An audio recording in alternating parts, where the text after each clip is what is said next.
মাঝে কেটে গেছে ৭১ বছর। শেষবার ১৯৫৪ সালে একবার দেখা করে গিয়েছিল। তারপর এই ২০২৪ সালে ফির আসছে পৃথিবীর সঙ্গে দেখা সাক্ষাৎ করতে। এপ্রিলের ২১ তারিখটা সকলকে মনে রাখতে হবে। ওই দিন রাতে আকাশে তার সঙ্গে দেখা হবে। উজ্জ্বলতা একটু কম থাকতে পারে, তবে তার জন্য দেখতে অসুবিধা হবে না। ওই সময়ই তা পৃথিবীর সবচেয়ে কাছে আসবে, তাও ৭১ বছর পার করে।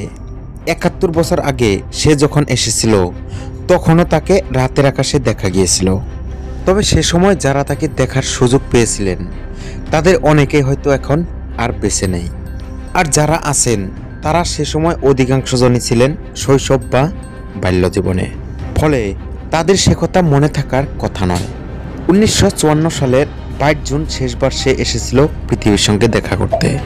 যাতায়াতের পথে সে প্রতি ৭১ বছরে একবার করে দেখা করে যায় পৃথিবীর সঙ্গে।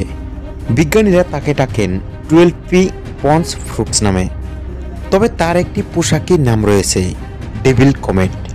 হ্যালির মতো সর্বজনবিদিত সে নয়, তবে তার উপস্থিতি হ্যালির মতোই সুন্দর। এই ধূমকেতুটিও চেহারায় বেশ বড়। বিজ্ঞানীরা জানাচ্ছেন এভারেস্টের দ্বিগুণ হলো এই ডেভিল ধূমকেতু। ২১ এপ্রিল থেকে পৃথিবীর বিভিন্ন অংশ থেকেই একে রাতের আকাশে দেখা যাবে। ২৬,০০০ কিলোমিটার প্রতি ঘন্টা গতিতে ছুটতে থাকা এই ধূমকেতু ক্রমশ পৃথিবী থেকে দূরে যেতে থাকবে। ২ জুন পর্যন্ত তাকে দেখা যাবে। ১৮১২ সালে মহাকাশ বিজ্ঞানী জা লুই পন্স এই ধূমকেতুর কথা জানতে পারেন।